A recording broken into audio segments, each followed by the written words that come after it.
Alright, buckle up because Samsung's cooking up some spicy leaks that have the Galaxy S26 Ultra already stealing the show. Yes, even though the Z Fold 7 and Z Flip 7 are still hogging the spotlight. This time, it's all about the battery and charging situation, and let's just say, the tea is piping hot.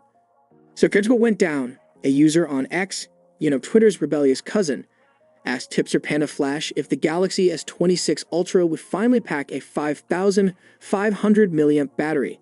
Panda was like, hold your horses. Samsung hasn't locked anything in yet.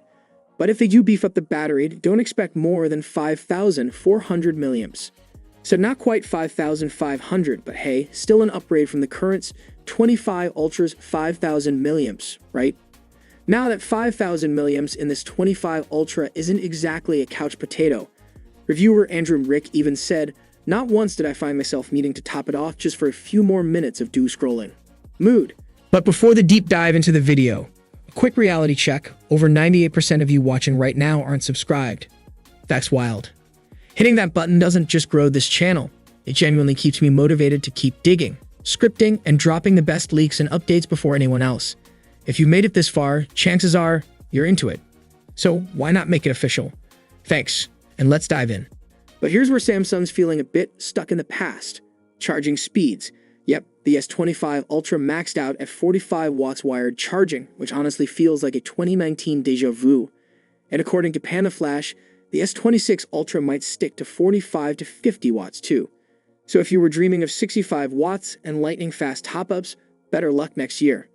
Now things get interesting with battery tech. Rumor has it Samsung's toying with silicon-carbon batteries for the S26 series, denser, faster charging, and more heat-resistant than the lithium-ion batteries we're used to. And there's even a whisper about a new material called Susan, which could send battery life to the moon. Or maybe just longer TikTok binges. But let's not get ahead of ourselves. It's all still up in the air. On the display side, expect the same buttery smooth 120Hz refresh rate, no under-display camera, so no surprise selfie stashes here. And good news for camera bump haters. Samsung might slim things down by switching to an inkjet printing process for thinner camera lenses. Translation: less of that bulky camera island on the back. So what do you think? Is Samsung playing it safe by sticking to the tried and true, or are these quiet upgrades exactly what we need? Drop your thoughts down in the comments. Do you want a bigger battery, faster charging, or just a phone that can handle endless group chats? As always, I'll catch you in the next one. Stay techie and stay hyped.